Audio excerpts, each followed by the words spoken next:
السلام عليكم ورحمة الله تعالى وبركاته. أنا أسوكين ياري حبناها كسر على قولها وسير هذا سيدا وسير كأرمها دبدة يو وسير حنانات حولها يو قدوميها كورس دبانا وياري وحنا ذيكو ياري وحلا يسوي تليفوني دلكاس جيبوتي أن درس كناهي جار كناهي ولا لهنا دلكاس أوردك جوجل بيوهشيسينات أو لوجيسينا دلكا عن جار كناهي سوماليا نلقوا هشيسينا يقولوا شاكاس نو لو دقي لا waxaa la heshiinaya dadkii deriska aan ahayn ee Soomaaliya shaarka aan Soomaaliya ayay gowsha noo taala Djibouti waa gowsha marka golaha wasiirada ah iyo gudoomiyaha guurtida aniga ayaa soo xulay maadaama aan madaxweynihii jamhuuriyadda barakeysan Soomaaliland waxaan idinka doonayaa madaxweyne maxaan la fadhiisanaa ma midaysnay waxaan la fadhiisanaa meel ka hadlaya بدو مالك هذا لكن واحد مامل قبلات ضل فرسان مامل قبلات ماشي كل جيران مقدشو دولة دحاس سقطة ماشى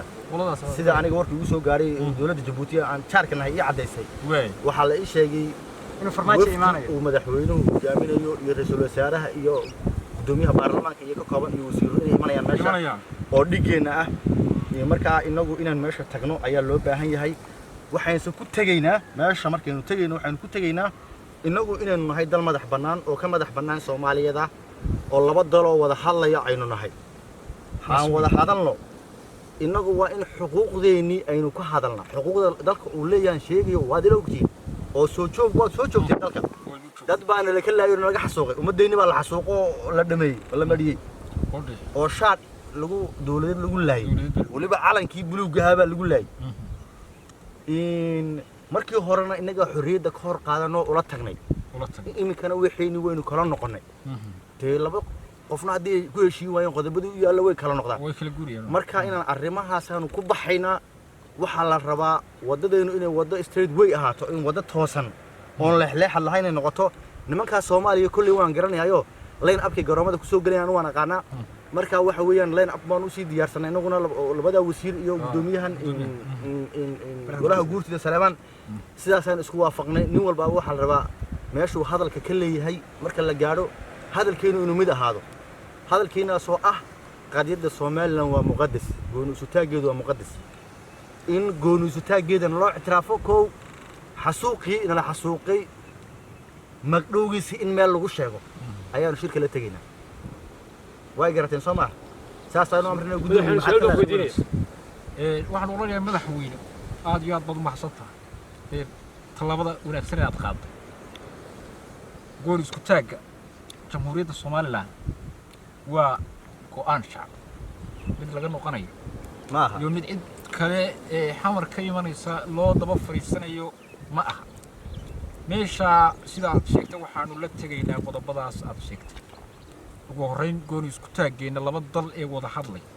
ee Soomaaliyeed waynu nahay geeska Afrika meesha Mareykan bay abaabulaya wada hadalladaas Djibouti bay ka dhacayaan shacbiga Soomaaliland go'aankooda madaxweyne waynu ka turjunaa wasiir qaranka uu la socda iyo xanaanada xoolaha marka wasiiradan waxa looga baahan yahay hadalka halka ay ka leeyihiin adigu ka gudoomiye guurti ahaan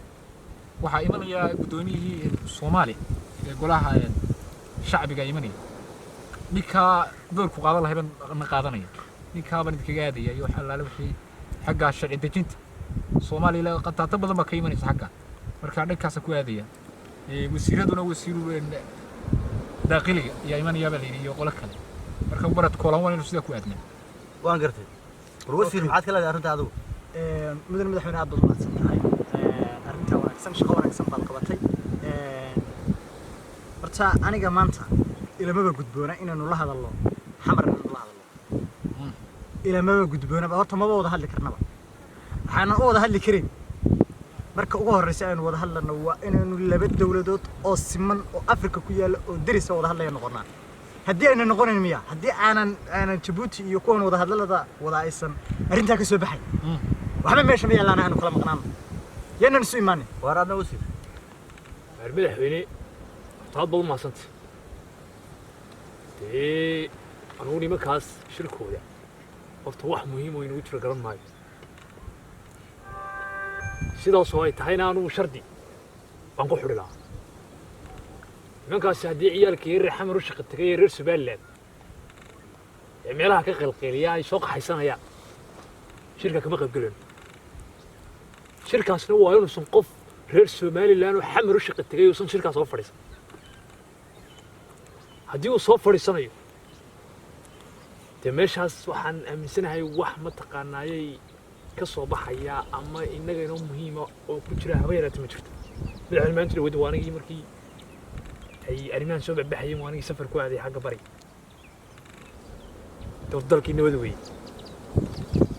ciidamada jamhuuriyadda Somaliland dee meel walba loogu talagalay bay fadhiyaan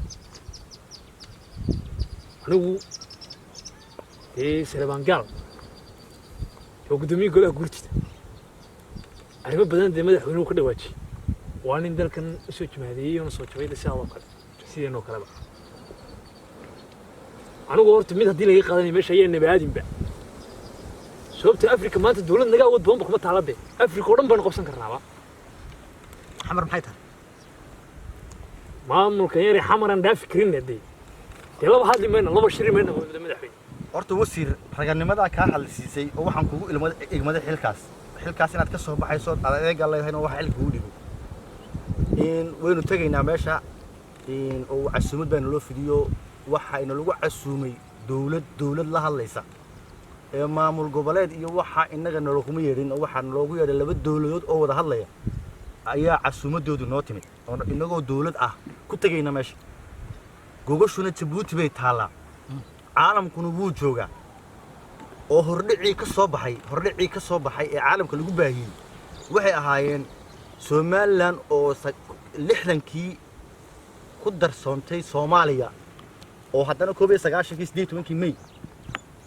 kala noqotay iyo Soomaaliyadii koodii Julay iyadoo xornimada qaadatay markii isku boobeen kadib markii labadooda falqarad soo kala dhacday dhibaatadii dhacday caalamku ka socday dadka jooga way ka warqabaan marka sidaa daraadid maadaama ay caalamku goojoog ka ahaa waynu tagaynaa meesha waxayna la tagaynaa arrimihii inaga inoo khaas ka ahaa iyo dhibaatadii ina soo gaadhay oo ina gaadhsiiyeen waliba nimanka koonfurta degan ee walaalaheena ee jaarka nahay marka shirka waynu tagaynaa wayna ka casuumay hadalkaas meesha aad ka leedahay baad ka leedahay war wasiir aduna halkaas aad ka leedahay gudoomiye halkaas aad ka leedahay dhaqaalaha shirka lagu qaadanayo meel kala baraya dhaqaalaha shirka lagu wax alla wixii qodobka ku dhawaajiyo waa muhiim dhaqaalaha lagu kala qaadanayaa meesha madaxweyne waa dhaqaalaha meesha lagu kala qaadanayo waa bar baad leedahay bar bay leeyihiin iyaguna laba dawladood baynu nahay baan garba siman baynu halka sinaan baynu ku qaadanaynaa waxayna haddii aynu ka dareeno wax hoos qarsoodi loola hadlayo waynu qaadacaynaa shirka laakiin se waxaynu la tegaynaa go'aan midaysan keenu waa keenaas sidaasaynu isku wabillahi tawfiiq saasaan shirkuna inoo xiran war cad weey waa yahay oo Salebaan mar walba makoorada meed iska seeta horta waa muhiim shirkan aynu tagano Salebaan boqorada waa khibrad yar baa meesha imanayaabe waa muqaddas intaas soo dagaalamay ma laga ma Salebaan boqorada waa muqaddas ya baasho markii gaadho boqorada ay ilaali waxa saasaynu isku